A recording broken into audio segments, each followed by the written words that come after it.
በድርጅቱ ውስጥ ቀውስ ከፈጠሩት ጉዳዮች አንዱ በፌዴሬሽን ወቅት መራሄ መንግስት የነበሩት የአቶ ተድላ ባይሩ ልጅ የሆነው ህሩይ ተድላ ወደ ጀብሃ አመራርነት እንዳይመደብ በጉባኤው የተሸረበው ሴራ ነው። የአብደላ ኢድሪስ ደጋፊዎች የሆኑት አክራሪ የድርጅቱ አባላትና ጥቂት ትግርኛ ተናጋሪዎች የሆኑት አባላት ባካሄዱት የተቀነባበረ የስም ማጥፋት ዘመቻ ህሩይ ተድላ ወደ አመራርነት እንዳይሰየም ተደረገ። ህሩይ ተድላ በወቅቱ በሐማሴን አካባቢ የተንቀሳቀሰ በጀብሃና በሻዕቢያ መካከል የነበረውን ቅራኔ ለማለዘብና ስምምነት ለመፍጠር በትጋት ሲሰራ የነበረ ነው። ከዚህም አልፎ ከመንግስት ከድተው ወደ ጀብሃ የገቡትን የኮማንዲስ አባላት አደራጅቶ ከከተሞች የመጡትን በሺዎች የሚቆጠሩ ወጣቶችን እንዲያሰለጥኑ በደጋማው የኤርትራ ቦታዎች አዳዲስ የማሰልጠኛ ጣቢያዎች በመክፈት ሁኔታዎችን ያመቻቸ ነው።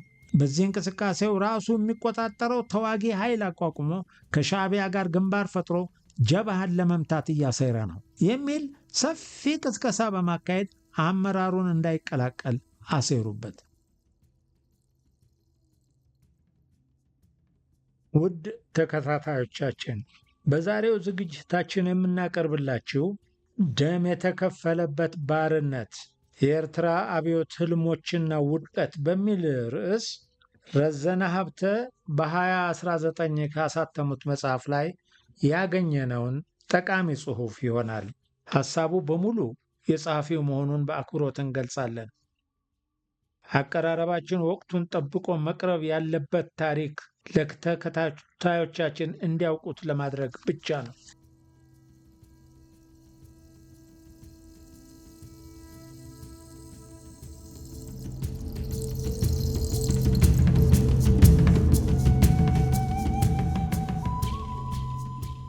የኤርትራ አብዮት ከኤርትራ ነጻነት ግንባር ወይም ከጀብሃ አንጻር 1961 እስከ 1975 ክፍል 1 የኤርትራ አብዮት ከኤርትራ ነጻነት ግንባር ወይም ጀብሃ አንጻር 1961 እስከ 1975 የኤርትራ ነጻነት ግንባር ሃይማኖታዊና አረባዊ ተልእኮን በማንገብ በግብፅ መንግስት አስተባባሪነት እንደ አውሮፓ አቆጣጠር በ1960 ዓ.ም በካይሮ የተመሰረተ የፖለቲካ ድርጅት ነው። ሲመሰረት ኢድሪስ መሐመድ አደም ፕሬዚዳንት፣ ኢድሪስ ገላውዲዮስ ምክትል ፕሬዚዳንት ሆነው ተሰየሙ። ከጥቂት ወራት በኋላ ኡስማን ሳሊ ሳባ ወደ አመራርነት ተቀላቀለ። የግንባሩ ደጋፊዎችና አድናቂዎች ደጋግመው እንደሚናገሩት ድርጅቱ የኤርትራን ነጻነትና አርነት ለማስከበር የተመሰረተ ሳይሆን ታሪኩና ተግባሩ እንደሚመሰክረው በተቃራኒው የቆመ እንደነበረ በግልጽ ይታወቃል። ኢድሪስ መሐመድ አደም እንደ አውሮፓ አቆጣጠር በ1961 ዓ.ም ከካይሮ ወደ ኤርትራ አቆርደት ከተጓዘ በኋላ ከአካባቢው ሕዝብ ጋር ውይይት አድርጓል። የአካባቢው ሕዝብ ባቀረበለት ሐሳብ መሰረት በወቅቱ ታዋቂ ሽፍታ ከነበረው ሐምድ ኢድሪስ አዋተ ጋር ተገናኝቶ በሐሳብ ተግባብተው በኢድሪስ አዋተ መሪነት የኤርትራ አርነት ተጋድሎ ወይም ጀብሃ አትሕሪር ኤሪትራ እንደ አውሮፓ አቆጣጠር መስከረም 1961 ዓ.ም መስርተው የትጥቅ ትግል በይፋ ታወጀ። አዋተ 6 ጠመንጃዎችና 4 ሰይፎች የታጠቁ 10 ተዋጊዎችን ይዞ ነበረ የትጥቅ ትግሉን የጀመረው። አዋተ በአካባቢው የታወቀ ሽፍታና አመፀኛ ከመሆኑም በላይ የኩናማ ሕዝብን ቤትና ንብረት ያወደመ፣ ከብቶቻቸውን የዘረፈ ጨካኝና ግፈኛ ግለሰብ እንደነበረ የዚህ መጽሐፍ አዘጋጅ በወቅቱ ለሥራ ጉዳይ በአካባቢው በተንቀሳቀሰበት ጊዜ ተገንዝቧል። ሆኖም ግን አዋተ የትጥቅ ትግሉን ከጀመረ በኋላ ብዙም ሳይቆይ በወባ በሽታ ምክንያት ሕይወቱ አልፏል። እሱ የጀመረው የትጥቅ ትግል ግን ብዙ ሽፍቶችና የሱዳን ሰራዊት አባላት የነበሩ በርካታ የኤርትራ ተወላጆች ስለተቀላቀሉበት መቀጠል ችሏል። የሱዳን ሰራዊት አባላት የነበሩና አዋተ ወደ ጀመረው የትጥቅ ትግል ከገቡት የኤርትራ ተወላጆች ውስጥ ኦስማን አብሸነብ፣ አደም ግንድፍል፣ ዑመር መሐመድ አሊ ዳምር፣ መሐመድ ዑመር አብደላ፣ አቡ ጥያራ፣ ዑመር መሐመድ አዛዝ፣ መሐመድ ኢድሪስ ሃጅ፣ መሐመድ ሐምድ አልሐሳን አቡበከር፣ ኢብራሂም መሐሙድ ባዱራይ፣ አብደላ ኢድሪስ አደም፣ መሐመድ አሊ ኢድሪስ ይገኙበታል። እነዚህ ግለሰቦች በሂደት የጀብሃ ቀንደኛ መሪዎች ሆነው ቀጥለዋል። የኤርትራ አርነት ድርጅት ጀብሃ አትሕሪር ኤርትራ መሪዎች በሃይማኖታዊና አረባዊ እምነት የሚመሩ በኋላ ቀር አስተሳሰብ የተጠፈሩ ግለሰቦች ስለነበሩ ይቅርና የኤርትራ ሕዝብ ማህበራዊና ፖለቲካዊ መሰረት ለመገንዘብ የሚያስችል ብቃት ሊኖራቸው የምዕራባዊ ቆላን ሕዝብ ቁመና እንኳን መረዳት አልቻሉም ነበር። በመሆኑም የምዕራባዊ ቆላ ሕዝብ እንዲከፋፈልና እርስ በርስ እንዲናቆር አደረጉት። በኤርትራ ሕዝብ ስም በጀብሃ አስተባባሪነት በግብታዊነት የተጀመረው የትጥቅ ትግል በተግባር ግን ለኤርትራ ሕዝብ መብትና ነጻነት ያልቆመ፣ የኤርትራን ሕዝብ ጥቅሞች የማይወክል፣ የኤርትራን ብዝሃነት ያልተረዳ፣ የሁሉንም ብሔረሰቦች ውስጣዊ ሁኔታ መገንዘብ ያልቻለ ግን ደግሞ በግብፅ መንግስት ድጋፍ በካይሮ የነጻ ትምህርት ዕድል አግኝተው በአረባዊ የፖለቲካ ፍልስፍና በተቀረጹ ጥቂት ሙስሊም የቤን አሚር ምሁራን የሚመራ ነበረ። እነዚህ ሙስሊም ወጣቶች በወቅቱ የግብፁ ፕሬዝዳንት የነበሩት ጀማል ወይም ጋማል አብደል ናስር እንዲሁም የሶሪያና የኢራቅ መንግስታት ሙሉ ፖለቲካዊ፣ ወታደራዊ፣ ኢኮኖሚያዊና ፕሮፓጋንዳዊ ድጋፍ አግኝተዋል። ስለሆነም ጀብሃ ገና ከጥንስሱ ጀምሮ ሃይማኖታዊና አረባዊ ተልእኮ ተሰጥቶት የተቋቋመ እንጂ ኤርትራዊ ፖለቲካዊ ዓላማ ያልነበረው መሆኑ በግልጽ ይታወቃል። የግብፁ ጀማል ወይም ጋማል አብደል ናስር ብሔረተኛ የአረቡ ዓለም መሪ በመሆን ዕውቅና ባገኙበትና ስማቸው በገነነበት ዘመን የአረብ ሊግ ተጠናክሮ እንዲሁም በአስ ፓርቲ ይበልጥ በተስፋፋበት ወቅት የአረብ ብሔረተኝነትን ፓን አራቢዝም እውን ለማድረግ በሚካሄደው ትግል ይህንን ተልእኮ የሚያስፈጽም ድርጅት በኤርትራ ውስጥ መመስረት እጅግ አስፈላጊ ነበረ። ስለዚህም ነው ይህንን አረባዊ ፖለቲካዊ ህልም ለማሳካት ቀይ ባህርን በአረቦች ተጽዕኖ ስር እንዲወድቅ ለማድረግ እና ኤርትራን አረባዊት ሀገር እንድትሆን ለመስራት በማቀድ ጀብሃ እንዲመሰረት የተደረገው። በወቅቱ በስፋት ሲሰራጭ የነበረው ፕሮፓጋንዳ እስላማዊና አረባዊ የሆነው የኤርትራ ህዝብ በኢትዮጵያ ክርስቲያናዊ መንግስት እየተጨቆነ ነው የሚል ነበር። የግብፁ ፕሬዝዳንት ጀማል ወይም ጋማል አብደል ናስር በአበይት መድረኮች ሳይቀር በግልጽ የኢትዮጵያ ክርስቲያናዊ መንግስት እስላማዊውን የኤርትራ ህዝብ እየጨቆነ ነው የሚል ተደጋጋሚ ቅስቀሳ ያካሂዱ ስለነበር ጀብሃም ይህንኑ ቅስቀሳ እንደ መሳሪያነት ስለተጠቀመበት በዚህ ሳቢያ በተፈጠረው ተጽዕኖ የግብፁ ፕሬዝዳንት ስም በመግነኑ በኤርትራ አበይትና አነስተኛ ከተሞች ይኖሩ የነበሩ የእስልምና ሃይማኖት ተከታዮች በወቅቱና ከዚያም በኋላ ለተወለዱ ለልጆቻቸው ጀማል የሚል ስም እስከ መስጠት ደርሰዋል። ከዚህ በተጨማሪ በሁሉም ሱቆችና መኖሪያ ቤቶች የጀማል ወይም የጋማል አብደል ናስር ፎቶግራፍ መስቀል በመጀመሩ የፕሬዝዳንቱ አረባዊ ብሔረተኛ አስተሳሰብ ናስሪዝም በኤርትራ ለመስፋፋት ምክንያት ሆኗል። የጀብሃ መሪዎች በኤርትራ ውስጥ ከነሱ ድርጅት በስተቀር ሌላ ድርጅት መፈጠርም ሆነ መንቀሳቀስ የለበትም የሚል እምነት ስለነበራቸው እንደ አውሮፓ አቆጣጠር በ1958 ዓ.ም የተመሰረተውና በህዝብ ዘንድ የተሻለ ተቀባይነት የነበረውን የኤርትራ አርነት ንቅናቄ ሃራካ የተባለውን ድርጅት እንደ አውሮፓ አቆጣጠር በ1965 ዓ.ም በኢላ ጻዳ አሩራ ውጊያ ከፍተው እንዲደመሰስ አደረጉ። የኤርትራ አርነት ንቅናቄ ሃራካ 3 አበይት ዓላማዎችን አንግቦ ሲንቀሳቀስ የነበረ ድርጅት ሲሆን እነዚህ ዓላማዎችም 1. የኤርትራ ህዝብ ህብረት እንዲፈጠር ማድረግ፣ 2. ለኤርትራ ነጻነት መታገል፣ 3. በኤርትራ ውስጥ ዲሞክራሲያዊ መንግስት መመስረት የሚሉ ናቸው። ሆኖም ግን የጀብሃ መሪዎች እነሱን የሚገዳደርና ከአረባዊና እስላማዊ ዓላማዎች ነፃ የሆነ ድርጅት ህልውናን የማይቀበሉ ስለነበሩ የኤርትራ አርነት ንቅናቄን ወይም ሃራካ በተቀነባበረ ሴራና በድንገት ጥቃት በመፈጸም እንዲደመሰስ አደረጉ። በመቀጠልም ጀብሃ እንደ አውሮፓ አቆጣጠር በ1969 ዓ.ም አዶብሃ በተባለ ስፍራ ስብሰባ በማካሄድ ጊዜያዊ ጠቅላይ አመራር ቃይዳ አልአማ አልሙቃታት መሰረተ። የጠቅላይ አመራሩ አባላት 38 ሲሆኑ እነሱም 1. መሐመድ አህመድ አብዲ፣ 2.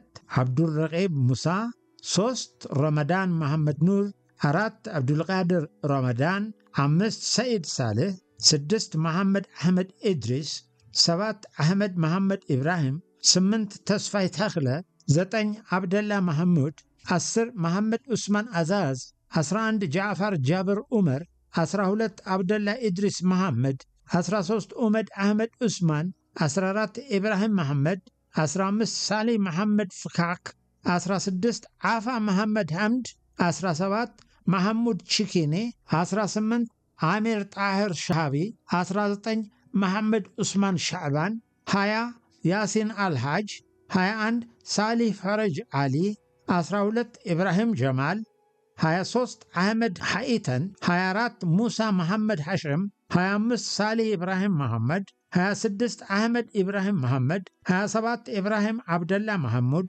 28 አበራ መኮንን፣ 29 አደም ሳልህ አልሃጅ፣ 30 መሐመድ ሰኢድ ሸንቲ፣ 31 ሐሚድ መሐሙድ፣ 32 ሳሊህ ኦመር ኬኪያ፣ 33 ኢሳያስ አፈወርቂ፣ 34 አብዱልቃድር ሐምዳን፣ 35 አህመድ አደም ዑመር፣ 36 መሐመድ ብርሃን ብላታ፣ 37 ሳሊህ ፈረጅ አሊ፣ 38 ዑስማን አጂብ ናቸው።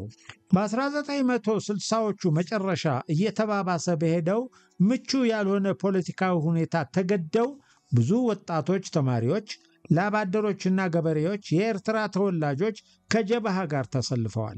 የጀበሃ አመራር ግን የክርስትና እምነት ተከታይ የሆኑ የኤርትራ ተወላጆችን በትግል አጋርነት ለመቀበል ዝግጁ ስላልነበረ የኢትዮጵያ መንግሥት ሰላዮች ናቸው የሚል የሐሰት ውንጀላ እየለጠፈ የእስርና የግድያ ሰለባ እንዲሆኑ አደረገ። ይህንን የጀበሃ አሰቃቂ የግፍ ተግባር የተመለከቱ ወጣት ኤርትራውያን ከጀበሃ አምልጠው ወደ ኢትዮጵያ ገብተዋል።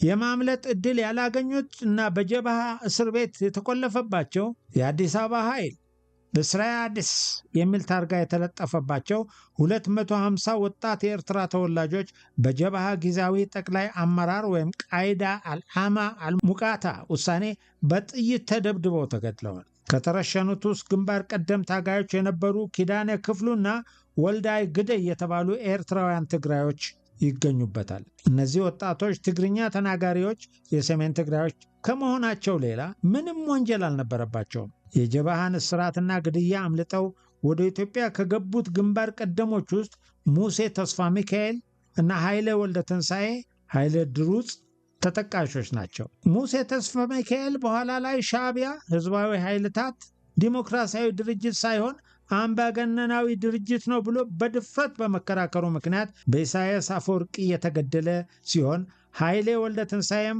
ኃይለ ድሩጽ ማለት ነው በተመሳሳይ ሁኔታ በትጥቅ ትግሉ የሻዕቢያ የፖለቲካ ኃላፊ ሆኖ ከታገለ በኋላ የኤርትራ መንግስት ሲመሰረት የውጭ ጉዳይ ሚኒስትር ሆኖ ሲሰራ ቆይቶ የኢሳያስን መንግስት በመቃወሙ እንደ አውሮፓ አቆጣጠር በ2001 ዓ.ም ታስሮ ለ17 ዓመታት በኢሮ ጉድጓድ ተሰቃይቶ ህይወቱ አልፏል። የጀበሃ መሪዎች መጀመሪያ እንደ አውሮፓ አቆጣጠር በ1965 ዓ.ም የኤርትራ አርነት ንቅናቄ ወይም ሐራካ ቃሩራ አካባቢ ኢላ ጻዕዳ በተባለ ስፍራ በመደምሰስ በመቀጠል አዶብሃ በተባለ ቦታ ጉባኤ ካካሄዱ በኋላ የአረባዊና እስላማዊ ተልእኮ አደናቃፊ ናቸው ብለው የወነጀሏቸውን የሰሜን ትግራይ ተጋሩ ወጣቶችን በጊዜያዊ ጠቅላይ አመራር ውሳኔ መሰረት በጅምላ ገድለው የኤርትራን በረሃ ብቻቸውን መቆጣጠር ጀመሩ። ፖለቲካዊና ወታደራዊ የበላይነትን አረጋግጠናል የሚል መደምደሚያ ላይ ከደረሱ በኋላ የጀበሃ መሪዎች ወደ ኢራቅና ሶሪያ በመጓዝ ስላስመዘገቡት ድል ሪፖርት አቀረቡ።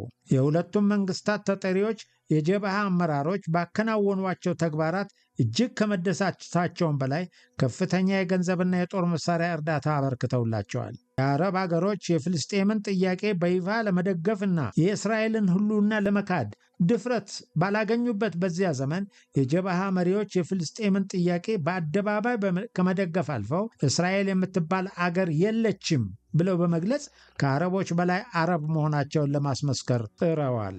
ይህን ውስብስብና አደገኛ አቋም በመያዛቸው የሚያስከትልባቸውን መዘዝ እንኳን በቅጡ መረዳት አልቻሉም ነበር። ነገር ግን በዚህ አቋማቸው ምክንያት በእስራኤልና በምዕራባውያን አገሮች በአሸባሪነት ተፈርጀው ለጥቃት ከመጋለጣቸውም በላይ በአሸባሪነት ጥቁር መዝገብ ውስጥ በመስፈራቸው ምክንያት እስካሁን ድረስ ሕልውናቸው አብቅቶም ቢሆን መዘዙ ሊለቃቸው አልቻለም። የእስራኤል መንግስት ጀበሃን እንደ ዋነኛ ጠላቱ አድርጎ በመውሰዱ የኢትዮጵያን መንግስት በጦር መሳሪያ፣ በስልጠና፣ በሎጂስቲክስ በመርዳትና ልዩ የኮማንዶ ኃይል በማደራጀት ሙሉ ድጋፍ ማድረግን ቀጠለ። ይህን ተከትሎ የአፍሪካ ቀንድ አረቦችና እስራኤል በሚፋለሙበት መድረክ ተቀየረ። በእስራኤላውያን የሰለጠኑ የኤርትራ ተወላጆችን ያቀፈው የኮማንዶ ኃይል ኮማንዲስ የጀብሃ ተዋጊዎች ወደ መሸጉበትና ማንም ኃይል ደፍሮት ወደማያውቀው ምስራቃዊ በረሃና ገደላ ገደል በመዝመት አካባቢውን ለመቆጣጠር ችለዋል። ሆኖም የጀብሃ ተዋጊዎች አስቀድመው ቦታውን በመልቀቃቸው ውጊያ ያልተካሄደ ቢሆንም ኮማንዶዎቹ የአካባቢውን ሰላማዊ ሕዝብ በመግደል በማሰርና ንብረቱን ከብቱን በመዝረፍና መኖሪያ ጎጆቹን በማቃጠል አሰቃቂ ግፍ ፈጽመዋል። ኮማንዶዎቹ ኮማንዴስ ማለት ነው፣ በሕዝቡ ላይ የጭካኔ ተግባር ከፈጸሙ በኋላ ወደ ምስራቃዊ ቆላ ሜዳማው ክፍል በመዝመት ተመሳሳይ ጭፍጨፋ አካሂደዋል። ይህ ኮማንዴስ ኃይል ወደ መታህት በመውረድ የጅምላ ግድያ በማካሄዱ ብዙዎቹ የአካባቢው የእስልምና ሃይማኖት ተከታዮች ወደ ሱዳን ለመሰደድ ተገደዋል። የኮማንዴስ አባላት አብዛኞቹ ትግርኛ ተናጋሪ ኤርትራውያን ሲሆኑ የብሌንና የመንሳዕ ተወላጆችም ነበሩበት። የጀብሃ መሪዎች ከአረቦች ጎራ በመሰለፍ የእስራኤልን ሕልውና በመካዳቸው የእስራኤል መንግስት በበኩሉ በአፍሪካ ቀንድ ጉዳይ ጣልቃ በመግባት ኮማንዶዎችን አሰልጥኖ በኤርትራ ውጊያ ለመሳተፍ እንደ ምክንያት ሆኖታል። በሌላ በኩል በኮማንዴስ ጥቃትና የጅምላ ግድያ የተበሳጩት የጀብሃ ተዋጊዎች የኮማንዶ አባላቱን መዋጋት ባይችሉም ክርስቲያን የኤርትራ ተወላጆች ወደሚኖሩበት የገጠር ቀበሌዎች በመዝመት የብዙ ዜጎችን ሕይወት አጥፍተው እና ንብረት አውድመዋል። የጀብሃ ጊዜያዊ ጠቅላይ አመራር ይከተሉት በነበረው ጎጠኛ እስላማዊና አረባዊ የፖለቲካ ዓላማ ምክንያት በሕዝብ ላይ በየጊዜው ይፈጸም የነበረውን ግድያ፣ አፈናና ሽብር መቋቋም ያቃታቸው የድርጅቱ አባላት ሌላ አማራጭ መፈለግ ጀመሩ። እነዚህ ከጀብሃ አመራር ማፈንገጥ የጀመሩት ታጋዮች በውስጥ ሆነው የጀብሃን አዳሃሪና ኋላ ቀር አመለካከትና ተግባር መቀየር የማይችሉ መሆናቸውን መደምደሚያ ላይ ስለደረሱ ሁሉንም አብዮተኞች የሚያስተባበር የሁሉንም ፖለቲከኞች መብትና ጥቅም የሚያስከብር የኤርትራን ሕዝብ የነጻነት የአርነትና የአንድነት ጥያቄዎችን በብቃት የሚመልስ ዴሞክራሲያዊ ድርጅት መመስረት እንደሚያስፈልግ ስላመኑ የነጻነት ፓርቲ እኛና ዓላማችን የሚል ድርጅት መሰረቱ። በተመሳሳይ ሁኔታ አማራ አልአማ ጠቅላይ ሴክሬታሪያትና የኡብል ንቅናቄ ከጀብሃ ተገንጥለው ራሳቸውን ችለው አንድ ድርጅት መሰረቱ። ከዚህ ክስተት በኋላ ጀብሃ እንደ አውሮፓ አቆጣጠር ህዳር 2 ቀን 1971 አር በተባለ ስፍራ የመጀመሪያ ጉባኤውን በማካሄድ አብዮታዊ ሸንጎ ወይም ሰራዊ ባይቶ በሚል ስያሜ የሚታወቅ አዲስ የአመራር አካል ሰየመ። በመቀጠል የኤርትራ ምድር ከአንድ የፖለቲካ ድርጅት በላይ መሸከም አይችልም የሚል አቋም በመውሰድ እንደ አውሮፓ አቆጣጠር በጥቅምት 22 ቀን 1972 ዓ.ም በህዝባዊ ኃይሎችና በኡብል ንቅናቄ ጦርነት በማወጅ ጥቃት ፈጸመ። አዲስ የተቋቋመው የጀብሃ አብዮታዊ ሸንጎ በኤርትራ ምድር ከጀብሃ በስተቀር ማንም የፖለቲካ ድርጅት መንቀሳቀስ እንደሌለበት በማመን ይህንን ዓላማውን ለማሳካት ተከታታይ ፖለቲካዊና ወታደራዊ እርምጃዎችን ወሰደ። በተለይ ደግሞ የሰሜን ትግራዮችን ያቀፈው የነጻነት ፓርቲ ሰልፊ ናጽነት ጸረ ትግል የሚል ስያሜ በመስጠት እንዲደመሰስ ልዩ ጥረት አድርገዋል። ይህን ጥረት የሚያጠናክር አረምረም በሚል ስም የተደራጀ ልዩ ተዋጊ ኃይል በማቋቋም ተከታታይ ዘመቻዎችን አካሂደዋል። ሆኖም እንዳሰቡት የኤርትራን ምድር ቢያንስ ብቻቸውን ሊቆጣጠሩት አልቻሉም። የጀብሃ መሪዎች ተገደውም ቢሆን የኤርትራ ምድር ሁለት ድርጅቶች የሚፋለሙበት የጦርነት አውድማ መሆኑን ልቦናቸው ቢያውቀውም ሁለተኛውን ጉባኤ እስኪያካሂዱ ድረስ በነጻነት ፓርቲ ሰልፊ ናጽነት ወይም ሻዕቢያ ላይ ትንኮሳቸውን አላቆሙም። እንደ አውሮፓ አቆጣጠር በ1974 ዓ.ም በኢትዮጵያ በተፈጠረው አዲስ የፖለቲካ ክስተት አማካኝነት ግርማዊ ቀዳማዊ ኃይለ ሥላሴ ንጉሠ ነገሥት ዘኢትዮጵያ ጃንሆይ ከስልጣን ወርደውና የዘውዳዊ ስርዓት ተገርስሶ ወታደራዊ ደርግ ስልጣን ሲቆናጠጥ ያልተጠበቀ ፖለቲካዊ ሁኔታ ገሃድ ሆነ። ይህንን ተከትሎ የኤርትራ አብዮት ወደ አዲስ ምዕራፍ ተሸጋገረ። ወደ ሁለቱም ድርጅቶች ማለትም ወደ ጀብሃና ሻዕቢያ እጅግ ብዙ ቁጥር ያላቸው ኤርትራውያን ወጣቶች ተቀላቀሉ። ወደ በረሃ በመሄድ ትግሉን የሚቀላቀሉ ወጣቶች በመብዛታቸውና ከሁለቱም ድርጅቶች አቅም በላይ በመሆናቸው ወጣቶቹን ወደ ከተማ ተመልሰው እንዲታገሉ እስከ ማድረግ ደረሱ። በሰራዊቱ ውስጥ ጥቂት ትግርኛ ተናጋሪዎች ብቻ የነበሩት ጀብሃ በአጭር ጊዜ በሺህ የሚቆጠሩ የሰሜን ትግራዮች ተቀላቀሉ። በአዲሶቹ ወጣቶች የተደራጀው የጀብሃ ሰራዊት መሽጎበት ከነበረው ውሱን የምዕራብና የምስራቅ ቆላዎች አንዳንድ ስፍራዎች በመውጣት በአጭር ጊዜ ውስጥ ሰፊ የሰራይና የአኩለ ጉዛይ መሬቶችን እንዲሁም የተወሰነ የሐማሴን ክፍልን ሰመሃር እና እጅግ ስትራቴጂካዊ ቦታ የሆነውን የሳህል፣ አራግ፣ ተብህ፣ አንበርበር፣ አካባቢዎችን እንዲሁም ከአሰብና አነስተኛ ከተሞች ከሆኑት በይሉልና ኢኦ በስተቀር ሁሉንም የአፋር ክልል ተቆጣጠረ። ጀብሃ አዲሱ የኢትዮጵያ ፖለቲካዊ ሁኔታ የፈጠረለትን አጋጣሚ በመጠቀም በሺዎች የሚቆጠሩ ወጣቶችን አሰልጥኖና አስታጥቆ ኃይሉን ማደራጀት ቢችልም በፖለቲካ መስክ ያስመዘገበው እምርታ ግን አልነበረም። በተለይ የአዲሶቹን ወጣት ተሳታፊዎች ንቃተ ህሊና ለማሳደግ የሚያስችል ፖለቲካዊ አስተምህሮና ግንባታ አላካሄደም። በዚህ ምክንያት በነባሮቹና በአዲሶቹ ታጋዮች መካከል መዋሃድና መግባባት ጠፍቶ ሰፊ ክፍተት ተፈጠረ። የጀብሃ አመራሮች አረባዊና ሃይማኖታዊ የፖለቲካ ርዕዮት ያፈጠጠ ስለነበረ እንዲሁም የፖለቲካ ባህላቸው ደካማ በመሆኑ በሰራዊቱ መካከል መናናቅ ጎልቶ ይታይ ነበር። ይህንን ሁኔታ መገንዘብ የጀመሩት አዲሶቹ ወጣት ተሰላፊዎች የጀብሃ አመራሮችን አረባዊና እስላማዊ የፖለቲካ እምነት መቀበል ተቸግረው በድርጅቱ ላይ እምነት ማጣት ጀመሩ። በተለይ ደግሞ አረባዊት ኤርትራን ለመመስረት እንደሚታገሉ መሪዎቹ በይፋ ይገልጹ ስለነበረ የነጻነትና አርነት መንፈስ ይዘው ትግሉን ለተቀላቀሉት ወጣቶች የሚዋጥላቸው አልሆነም። በዚህ ሳቢያ ወጣቶቹ ለጀብሃ መሪዎች የነበራቸው አክብሮት እየተመናመነ፣ እምነታቸው እየተሸረሸረ በመሄዱ ጥላቻቸው ጫፍ ደረሰ። የነጻነት ፓርቲ ሰልፊ ናጽነት ጸረ ትግል ስለሆነ መደምሰስ አለበት የሚለው የጀብሃ አንደኛ ጉባኤ ውሳኔ ወጣቶቹ ታጋዮች ሊቀበሉት አልቻሉ። በመሆኑም ቀድሞውንም ስር ሰዶ የቆየው የሃይማኖትና የጎሳ ልዩነት ይበልጥ ተካረረ። ይህንን የተረዱት የጀብሃ መሪዎች ሁለተኛ ጉባኤ ይካሄዳል።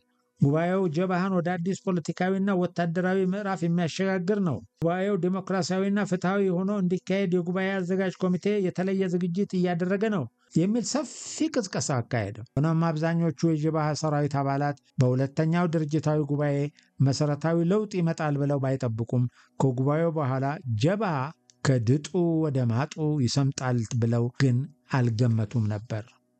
የኤርትራ አብዮት ከኤርትራ ነጻነት ግንባር ከጀብሃ አንጻር 1975 እስከ 1981 በጀብሃ መሪዎች አያሌ ቅስቀሳ የተካሄደለት ሁለተኛው ድርጅታዊ ጉባኤ አብዛኛዎቹ ታጋዮች እንደገመቱት ዲሞክራሲያዊና ፍትሐዊ አልነበረም። የአመራር አባላት በጉባኤተኛው እንዲመረጡ እድል ከመስጠት ፈንታ በአመራር ቡድኑ አስቀድሞ የተዘጋጀ የስም ዝርዝር ቀርቦ እንዲጸድቅ ተደረገ። የጉባኤው ሂደት አብደላ ኢድሪስ እና ተከታዮቹ በቀየሱት መንገድ እንዲመራ መደረጉ በጉባኤው የተሳተፉ ታጋዮች የመሰከሩት ሐቅ ነው። በወቅቱ ጉባኤ እንዴት ነበረ ተብለው የተጠየቁት የጉባኤ ተሳታፊዎች ምን ጉባኤ ይባላል? የቅቤ ገበያ እንጂ በማለት ነበር መልስ የሰጡት። በሁለተኛው የጀብሃ ድርጅታዊ ጉባኤ 41 አባላት ያሉት አብዮታዊ ሸንጎ ወይም ሰውራዊ ባይቶ እንዲሰየም ተደረገ። ሸንጎውን የሚመሩ 9 የሥራ አስፈጻሚ አባላት የተመደቡ ሲሆን አስቀድሞ እንደታቀደው አብደላ ኢድሪስ ወታደራዊ ኃላፊ ሆኖ ተመደበ።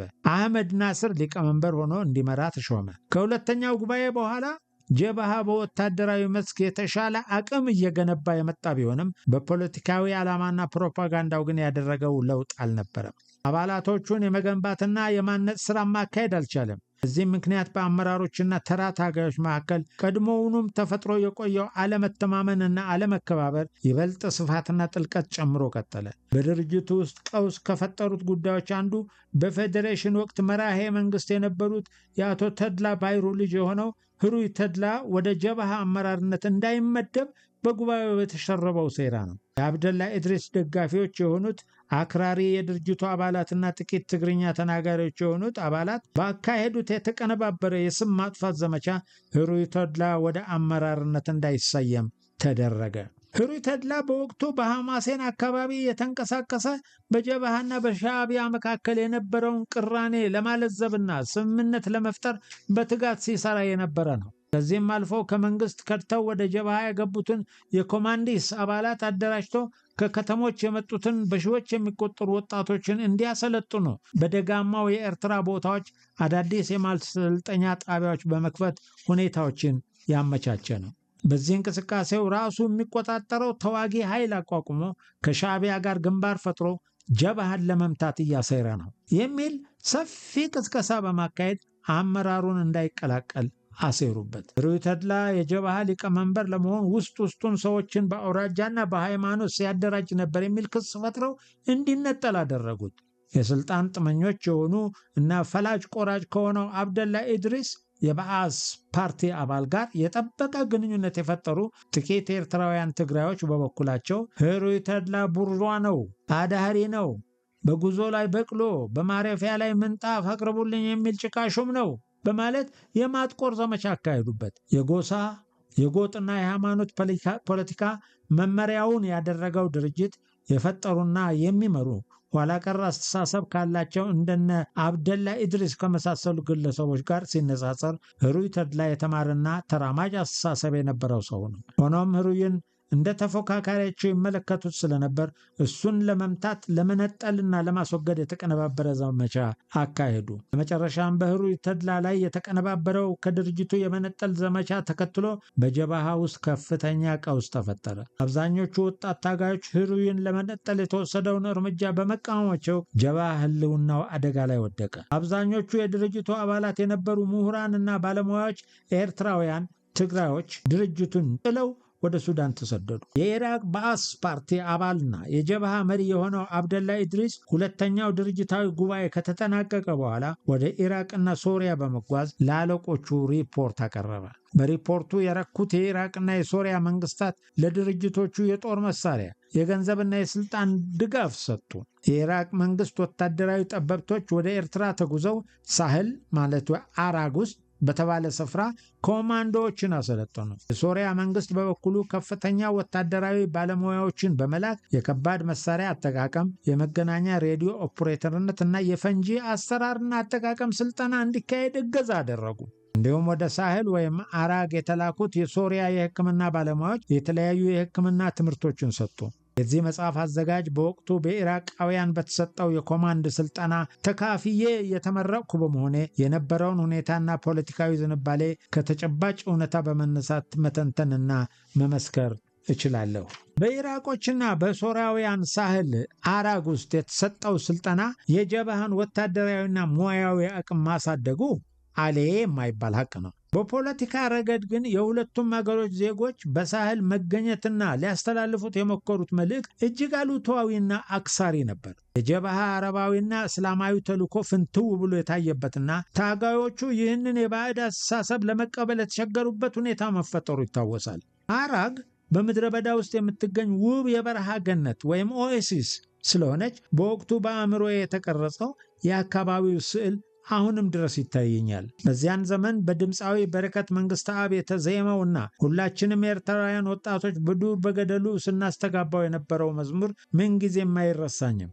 ዘፈኑም ሩባ ሩባ ሳህል ሆ ተህዊላ ግመ አይጠራጥር ኖሆ ናአሄ ያሚ ሳህል ወንዝ ሸንተረሩ ጉም የሸፈነው ምድሩ እኔ በፍጹም አልጠራጠርም፣ አንቺን አምኜ ምንም አልሆንም።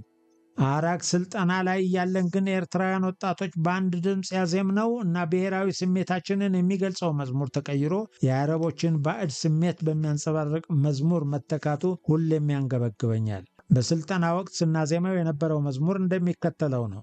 አና ኢና አረቢ አረብ በለዲ። አረብ ምንድን ነው? አረብ የኔ አገር ነው። እኔ ማን ነኝ?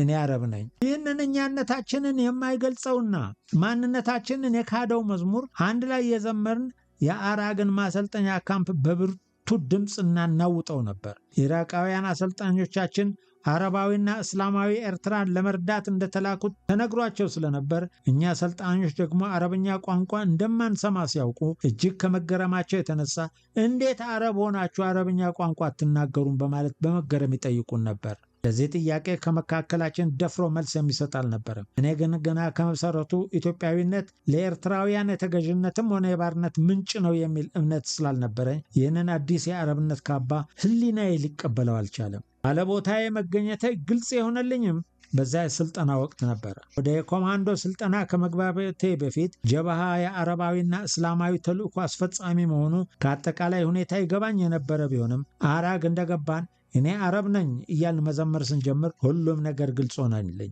አራግ የጀበሃን አረባዊና እስላማዊ ገመናን የገለጸችልኝ ትምህርት ቤት ስለሆነች ምንጊዜም አስታውሳታለሁ።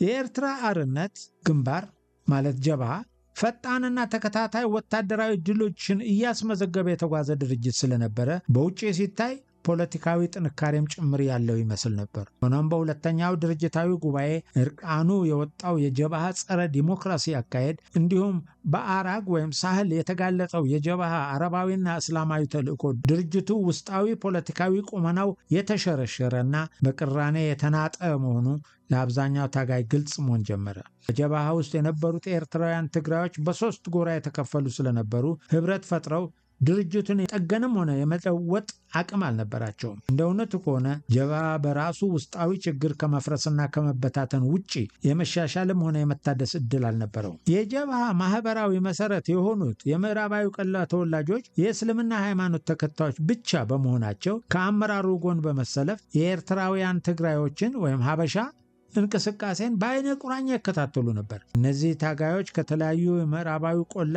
ብሔረሰቦች የተገኙ ቢሆኑም በሚከተሉት የእስልምና ሃይማኖት ምክንያት የጀብሃ አመራሮች ታማኝ ተልእኮ ፈጻሚዎች በመሆን የትግርኛ ተናጋሪዎቹን የተቃውሞ እንቅስቃሴ ለመግታት በአንድነት ቆመዋል።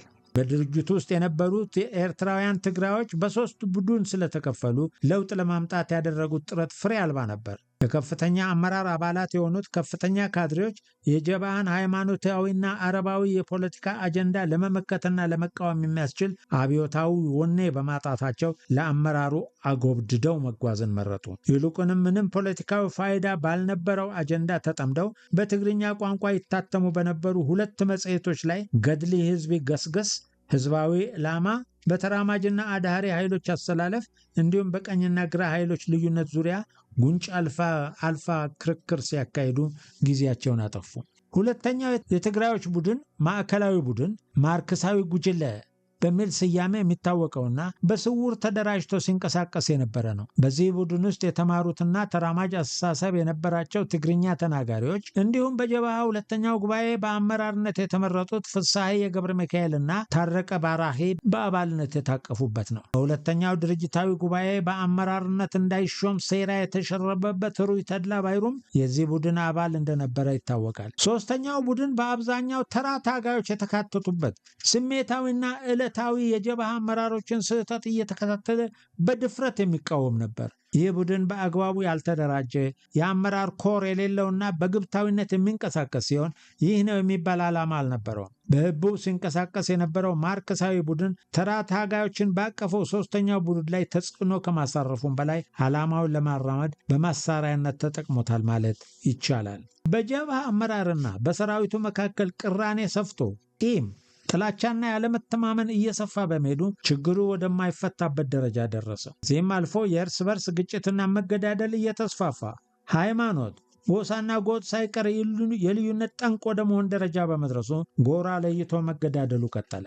ጀብሃ በሚሊሺያነት ያስታጠቃቸው የመታህት ተወላጆች በኤርትራውያን ትግራዮች ታጋዮች ላይ ሀበሻ ላይ ውጊያ ከፍተው ጥቃት ፈጸሙ። በጀብሃ አመራር የተደቀነባቸውን አደጋ በውል የተገነዘቡ በአብዛኛው ትግርኛ ተናጋሪ የሆኑ ታጋዮች በደጋማው የኤርትራ ክፍል በጀብሃ ሰራዊት ተከበው ለጥቃት ተጋለጡ። ከጀብሃ አመራር ጋር እጅና ጓንት የነበሩትና በአንደኛው ቡድን የተመደቡት ከፍተኛ አመራር አባላት የሆኑት ኤርትራውያን ትግራዮች ከአብደላ ኢድሪስ ጋር ወግነው የተከበቡትን ታጋዮች ማዕከላዊነትን የጣሱ ህገወጦች ሲሉ አወገዟቸው። የጀብሃን አመራር ተቃውሞ ወደ ደጋማው ክፍል አፈንግጠው የሄዱት ታጋዮች በሻዕቢያ በኩል ትጥቅና ስንቅ እንደሚሰጣቸው ቃል ተገብቶላቸው የነበረ ሲሆን በጀብሃ ሰራዊት ተከበው መውጫ እንደሌላቸው ካወቁ በኋላ ግን ሻዕቢያዎቹ የገቡበትን ቃል መፈጸም አልቻሉም። ይልቁንም አምልጠው ወደ እነሱ እንዲቀላቀሉ ጥሪ ያቀረቡላቸው።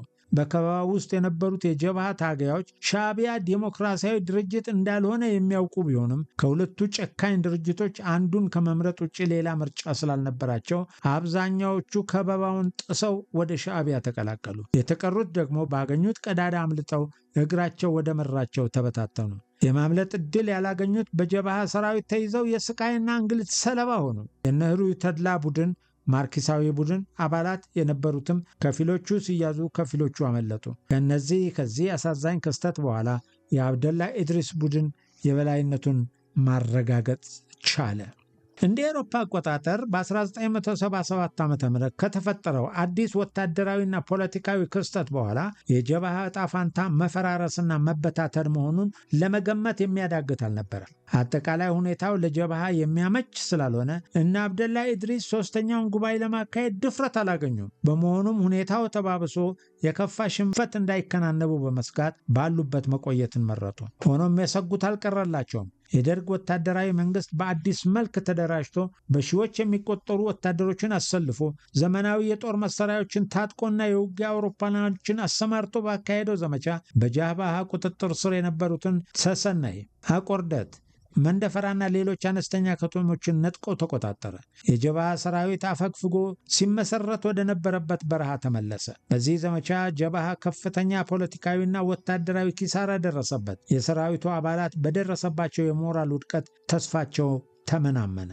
ቀደም ሲል ጀብሃ በወሰደው እርምጃ ምክንያት በአመራሩና በተራ ታጋዮች መካከል የነበረው ቅራኔ ተዳፍኖ ነበር። ነገር ግን በደርግ ዘመቻ ክፉኛ የተመታው ጀብሃ አዲስ ያልገመተው ቅራኔ ውስጥ ተዘፈቀ። ይህ አዲስ ቅራኔ አብደላ ኢድሪስ በሚመራው ወታደራዊ ጽህፈት ቤትና አህመድ ናስር በሚመራው የሊቀመንበሩ ጽህፈት ቤት መካከል የተፈጠረ ቅራኔ ነው። የጀብሃ ሊቀመንበር አህመድ ናስር ወታደራዊ ጽህፈት ቤቱ የሚመራበት አዲስ አሰራር በመንደፍ በስሩ እንዲንቀሳቀስ አድርጎት ቆይቷል። ሆኖም በተፈለገው መንገድ መምራት ባለመቻሉ ከአብደላ ኢድሪስ ጋር ቅራኔ ውስጥ ለመግባት ምክንያት ሆኗል። በመጨረሻም ወታደራዊ ጽህፈት ቤቱ በእነ አብደላ ኢድሪስ እንዲመራ ተደረገ። በሁለቱም መካከል የተፈጠረው ክፍተት ግን ይበልጥ እየሰፋ በመሄዱ ቅራኔው ወደማይፈታበት ደረጃ ተቀየረ። እነ አብደላ ኢድሪስ የማይቆጣጠሩት ጀብሃ ከሚኖር ይልቅ ቢፈርስና ህልውናው ቢያከትም ምርጫቸው ነበርና ውድቀቱን ተመኙለት።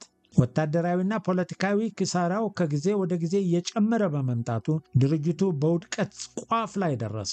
በዚህ ወቅት ነበረ የጀብሃ መሪዎች አስገራሚም አስደንጋጭም አቋም መውሰድ የጀመሩት።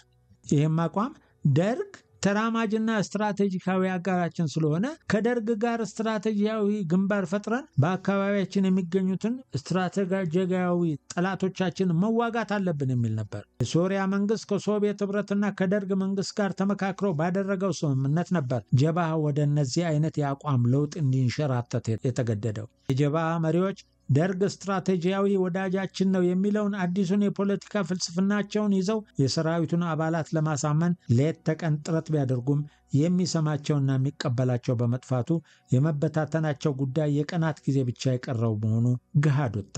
በጀብሃ ውስጥ ሆነው ለሻዕቢያ በሚስጥር ይሰሩ የነበሩ ታጋዮች ጀብሃ በውስጣዊ ቅራኔ ተዘፍቆ መውጫ ወደማይገኝለት አዘቅት ውስጥ በመግባቱ የሚመታበት ወቅት አሁን ነው የሚል መልእክት በማስተላለፋቸው የሻዕቢያ ሰራዊት በሁለቱም ግንባሮች በጀብሃ ላይ ውጊያ ከፈተ።